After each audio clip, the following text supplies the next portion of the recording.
It was Sunday morning.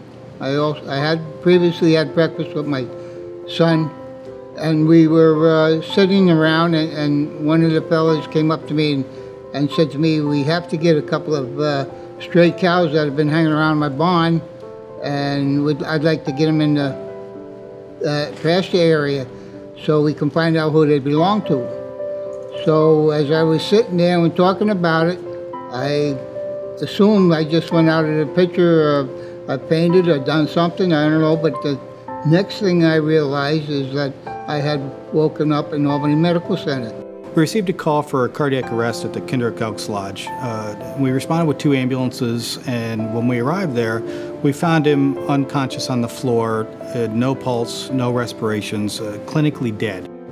When I finally awoke up in Albany Medical Center, I was laying there in bed, and I happened to grab my gown, which was a monitor in my pocket, and my son said to me, "Dad, don't touch that. He says, you had a heart attack."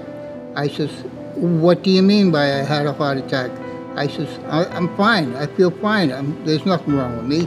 We immediately started resuscitation with CPR, and we used a defibrillator, and we defibrillated him a number of times.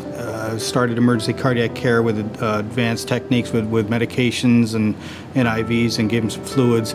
They explained that I had passed out a picture, that I had got CPR, and I was taken care of by the Valencia Rescue Squad with some paddles and everything else to survive the trip to Albany. After a number of minutes, we ultimately got pulses back, and we brought him to Albany Medical Center where he could get advanced cardiac care there as well. And 4 days later, he was able to walk out of the hospital and is currently living a happy life.